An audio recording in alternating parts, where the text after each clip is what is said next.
Welcome to Talking Events, the industry podcast brought to you by Event Industry News. Today's podcast is being recorded from the London headquarters of event app provider Guidebook. A big thank you to all of the Guidebook team for allowing us to set up the Talking Events studio in their offices. You can get in touch with the podcast using its dedicated Twitter feed at Talking Events. You can also watch a video recording of each podcast via the Event Industry News YouTube channel.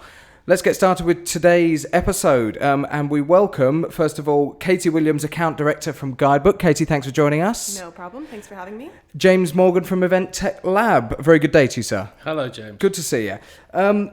Today's podcast subject, gamification and gamifying events. Let's get straight into what it actually is. People have heard the term gamification or gamifying used perhaps for the last 18 months, couple of years now. Katie, what is it, first of all? One of the big problems is that no one really knows what it means. People like to throw the word out there, and I think people use it for everything. Essentially, gamification, if you just break the word down, it's turning something into a game. So whether that's a competition or just sort of a friendly contest. In the context of events, it's typically some sort of incentive-driven activity. But the term gamification is actually quite broad and is thrown around as sort of a catch-all term for any type of game. Well, just our friend Wikipedia does give us something, which is that gamification is the use of game thinking and game design elements in non-game contexts.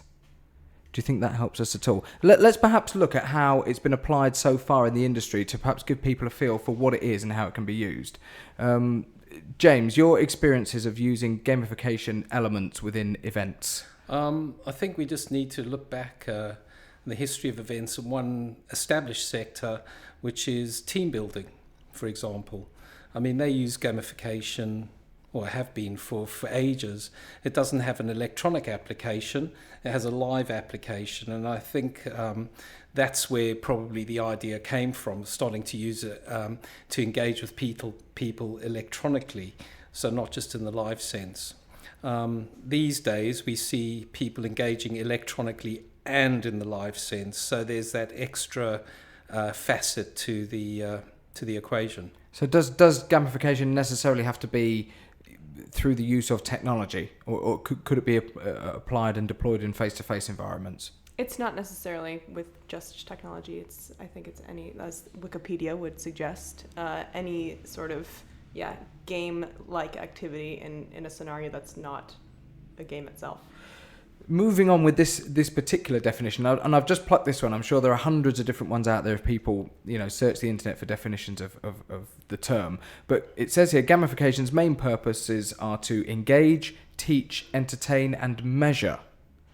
Now, they are phrases that are often used in the event industry, certainly in terms of measuring return of investment, measuring engagement. So how would gamification help us to achieve those four things: engage, teach, entertain, and measure? So we've, with Guidebook, we've powered a few events that have used gamification, and they've spanned from massive Comic-Cons all the way to an event that we did in London just a couple of weeks ago that was a small conference on sustainability. And when it has been successful, it does increase engagement at the event because it enables the delegates or visitors or people that are there at the event to kind of see the information in a different way. So if it's exhibitors or event content, what the event organizers will incorporate with gamification is they'll have that information kind of in a scavenger hunt format or some sort of way where it's challenging to actually get the information that they want to gain at the event. So it just brings kind of an additional element of interaction with that information. I actually played your scavenger hunt game at a conference in Bulgaria. Mm-hmm. It was part of the event app, the Guidebook event app, and I thought it was great fun. But I think the value of that is not just the game itself, but also the amount of people that participate in that game, the data you can collect. And that data is important in not just return on investment, but return on objective. And one of the objectives is to increase audience engagement at an event. Although it might not be a finite number, people want to see more people involved. So to create an experience that's maybe more immersive, where you get more participation in terms of active participation rather than passive participation, where somebody's just sat in an audience listening to something. I'm going to go to some more, information that we've pulled up prior to today's podcast, and that's looking at the 5 basic mechanics of gaming, which are collecting points, achieving new levels, earn achievements such as badges and prizes, participating in challenges, and comparing progress with others via leaderboards. They're the 5 basic mechanics of gaming. Now, I think then it's starting to become a little bit clearer then with this term how these principles can be applied into an event environment, because arguably, James, a lot of event organisers are very much looking to target these principles anyway, aren't they? Well, they are, and actually it doesn't need to be just at the event itself. There's a clever Australian company called PlaytoLead that actually use gamification pre-event to engage people. And they had created a leaderboard for that. They give away points so that people, by the time they get to the event, they're already in a position to win more, climb the leaderboard and things like that. But I think what you need to remember is that, yes, you can have gamification, but the scavenger hunt was interesting. But then I've seen other applications where it's been pretty boring, like a noughts and crosses game or something like that. And I think that it's all in the design of the game itself. And I think if you've got a winning design like the scavenger hunt, that's something that you want to build on, and that's something that event organisers are going to come back to. Well, let's look at that as a concept then. Where did the idea for the scavenger hunt come from, and how was that developed? So the scavenger hunt is incorporated into the app via QR codes, and it was originally conceived in the context of kind of a convention where there was multiple different areas in the venue that the organizers wanted to basically draw traffic to, sort of pieces or parts of the event that might have been forgotten about or abandoned otherwise. And so they were able to direct traffic to those areas using this scavenger hunt like game with physical QR codes that were interacting with the digital app. But I do think that James brings up a really good point that when executed properly, gamification can be massively successful, and it can accomplish all of those goals, increasing engagement and kind of getting people more immersed into the event. But unless there is a significant effort on the part of the organizer to really make that gamification piece successful, then it can really flop in a major way. So I think that there's definitely 2 sides of the gamification coin, and it's shouldn't be taken lightly. And I think the outcome's important as well, because of that particular scavenger hunt, there were some decent prizes to be won. And obviously that's the incentive part that you talked about earlier, Katie. And I think the incentive is not just the leaderboard, but what do you get when you get to the top of the leaderboard? Free ticket, next event for free, discount on your next conference place, whatever that mechanism is. It's important to have something that people aspire to or want. In terms of executing any element of gamification within technology, let's look at event technology as the scenario, and maybe deploying it within an event app as an example. How does an organizer go about looking to execute it properly? How do they plan to incorporate these sort of elements into it properly in order to then deliver it appropriately and succeed with it at the event? I think it starts by really even taking one step further back and thinking, what are the high level objectives of the event, and who are the people that are going to be there, and how they, you have to know your own audience and whether they will even want to engage in that way with the content. I think another sort of common pitfall with gamification is that people use it as sometimes a crutch for maybe of something that they can use if the content of the event itself maybe is not compelling enough to inspire people to be engaged with it. And if that's where you're starting from with looking into gamification, you're already kind of off on the wrong foot. So you already have to have good content, good people at an event before you even begin that sort of exploration of gamification. And from there, when you start exploring it, it's a question of marketing it early enough, having, like, knowing the venue, if you're going to do a scavenger hunt, kind of thinking where do you want to be directing traffic, and you have to it's a bit more like logistical and hands-on. And I think the other thing is innovation in the area as well. So we have the scavenger hunt format. There may be other formats out there, the noughts and crosses or whatever they may be.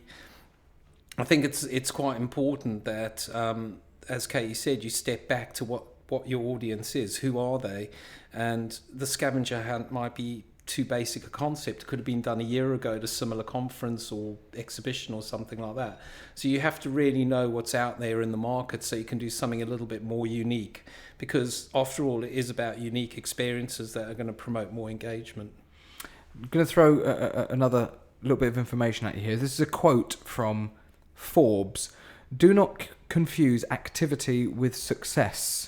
So just by getting people to participate and be active in this gamification doesn't necessarily, if we interpret it this way, make the event a success. So how do organisers then look at the data or look at the interactivity that's taken place in any element of gamification at their event and actually determine whether or not their event has been successful? How difficult a task is that? I, first of all, could not agree more with that quote. I think there is way too much hype around just getting activity and getting buzz without any real substance behind what's actually happening at the event and what engagement truly means. The task of measuring engagement is not it's not very easy, but something that we've seen on our platform. I mean, Guidebook has been now deployed over 20,000 times. And we have aggregate data across all of those events. And so we can see very clear patterns of how users interact with event apps and thus the event. So when they first deploy or when they first open the app, what features are they looking at? What things are they clicking on the most? And that's a pretty good indication of the types of things that people are engaging with at the event. And what we've seen over and over and over again is that the most important or the most the first thing that anyone will look at when they go to an event and when they open an app is the key content and the essential information. When are things happening? Where are they happening? Who's involved in them? And those are very basic things, but you have to do those things right before you can sort of take the next steps for sort of extra bells and whistles. So do you think you could actually integrate if people are going to those things first, do you think you could actually integrate the gamification into that where they're going first? No, I don't think so. Okay. I think it's dangerous to do so. I think you first give people what they want in a simple and easy way, and you do not try and do too much too soon. Once we've seen gamification, we've seen sort of these extra things deployed successfully on our application. But you have to have the basics right first. As soon as you start making things like overwhelming or complicated, and if someone has to open the app and immediately sign up for something or put themselves on some sort of leaderboard when they just want to see a map, all of a sudden what you're trying to the goal that you had of making things more engaging is now actually detracting from adoption because people get a barrier at the first step. I'm just going back to this Forbes piece here because there's some really interesting stuff on here which ties in with what you guys are saying. The original quote came from 2013, and at the time they predicted that 80% of current gamified applications will actually fail to meet business objectives, primarily due to poor design.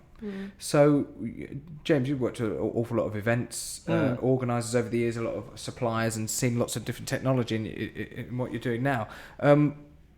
Let's go back to the original design of things and how they're actually put together. What needs to happen in order to be able to integrate gamification elements into something if it's not designed from the outset to do so? The job of an event organiser is to create a unique experience. And if you look at the word of creativity, is that innovation where it's purely a totally new format that nobody's ever seen before, or it's just repurposing or rejigging an idea with maybe a little twist to it or something like that. And that is obviously the easier thing to do because it doesn't take a lot of thinking to do it. It's just joining up different ideas. and bringing them into some new idea. But in terms of pure innovation, that's where you have to be clever. That's where you have to provide something that is unique in its own right and never been done before. So event planners want to do that. It might be in terms of content, it could be in terms of gamified apps that they ask people like Guidebook to design for them. But I think in terms of the design, it's about uniqueness.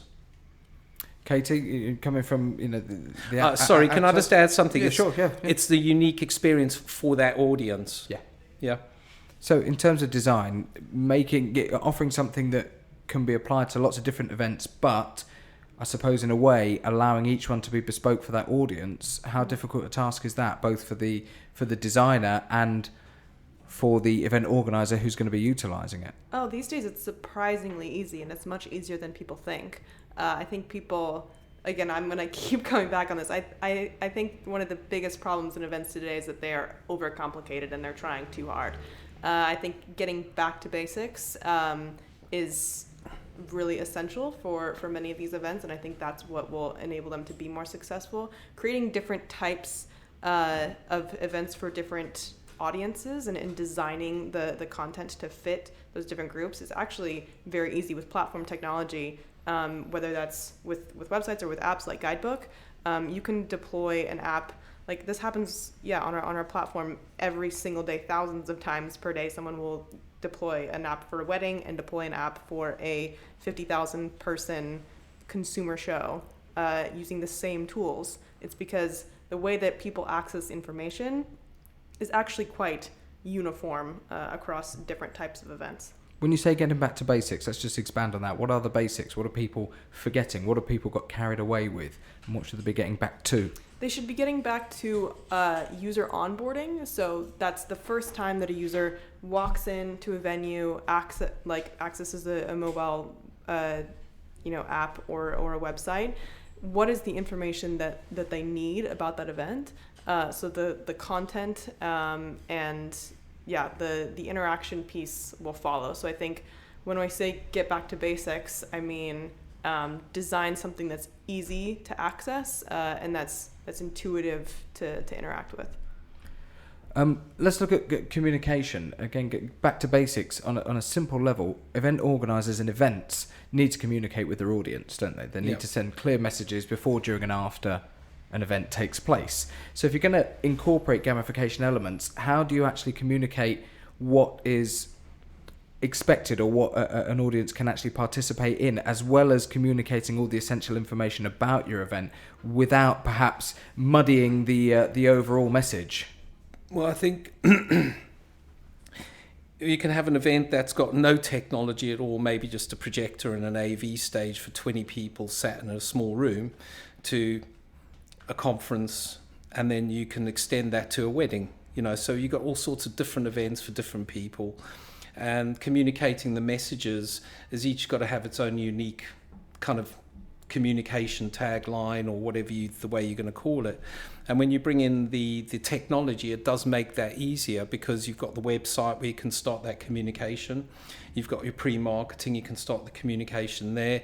Normally event apps are advertised a couple of weeks before the event itself. You can have pop-ups come up. You can have notifications come up in your telephone and things like that. So there's all sorts of possibilities to communicate the game to the audience.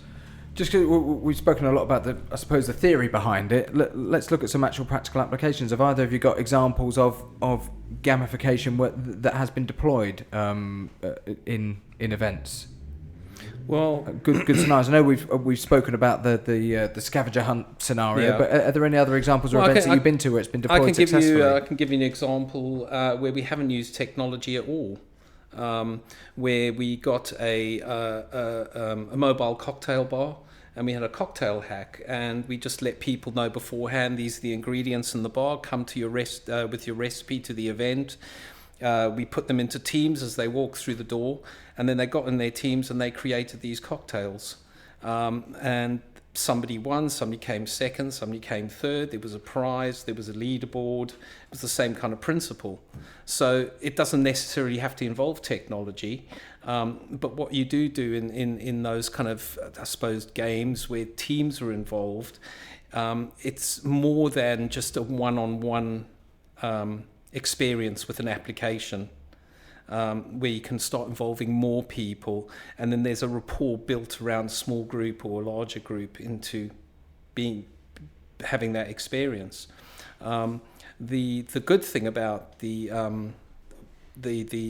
technological application is the data that comes out of that.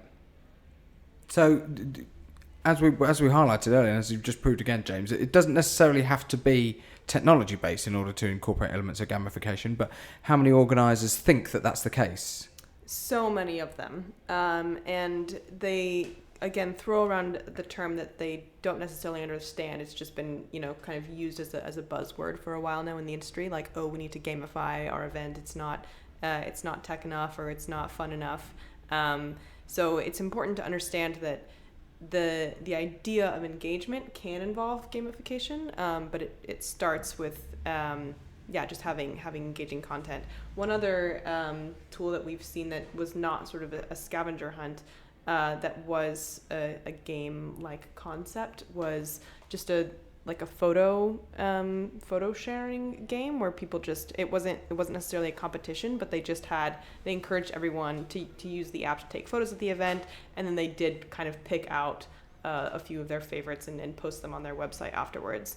And that was a really easy to understand, simple way to get people interacting at the event and sharing experiences with each other. And then they also had not necessarily data, but a whole then library of photos that they could use in sort of post-event marketing. Do we think that organisers are actually deploying a lot of these elements of gamification already, but they just don't realise it? And perhaps it just needs to be enhanced on or refined a little bit more? I think event organisers we live in an experience economy. That's what people want. They talk about experiences, what they're going to see, hear, smell, taste, touch, and that's kind of where we are in the world. And I think people may just put elements into their events that actually just to enhance that experience, but without realizing that is gamification. Where do we see it going in the future? Where could this take us to? Is it a slippery slope? Is it actually going to make events better? What do we think? To be completely honest, I think the trend of gamification is a trend. And I think that as it is right now, for the events that it's not massively successful for, which they are there, but I think that they're probably the exception. The rest that are using it as a gimmick, I think will get tired of trying to kind of force this gimmick into the events.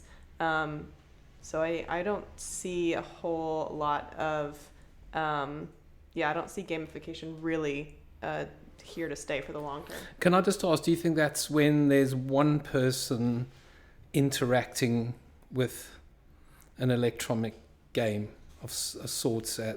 So I'm here sat on my app doing the scavenger hunt, but if there was a way that you could do it as a team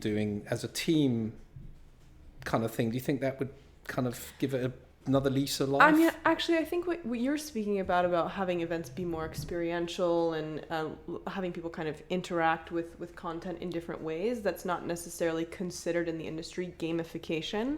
I think that is going to develop, and that people will realize that that's where like the true value and true engagement really lies. But I think the whole, this whole concept of like, oh, we have our next big event, we need to make it bigger and better. So like throw in some sort of random game that's not really aligned with the objectives of the event and with the audience. I think that people will soon, they'll have to eventually realize that it's a bit of a treadmill. As an industry, though, we love a gimmick and we love a buzzword and a buzz phrase, don't we? Yeah. Whether that be amplifying events or gamifying events. I mean, how much is too much? We've talked in other episodes about distractions and technology becoming a distraction at events. And is this another strand to a distraction? I would just leave your listeners with a thought, and they can even tweet it back to you because they might have some great ideas. Absolutely. It could be to do with 3D or virtual reality or something like that. But I'd leave you with this thought. the Times crossword has been around for hundreds of years. So if you use that as the basis of gamification, where do we go in the future? So tweet some ideas, I reckon. Tweet some ideas. How can we gamify events? How are you gamifying events if you listen to this? Tweet at Talking Events. We'd love to hear from you. You can also watch a video review of this particular podcast via the Event Industry News YouTube channel. Thank you very much to James Morgan. Thank you. And thank you very much to Katie Williams. Cheers, my pleasure. And we'll see you on the next episode of Talking Events.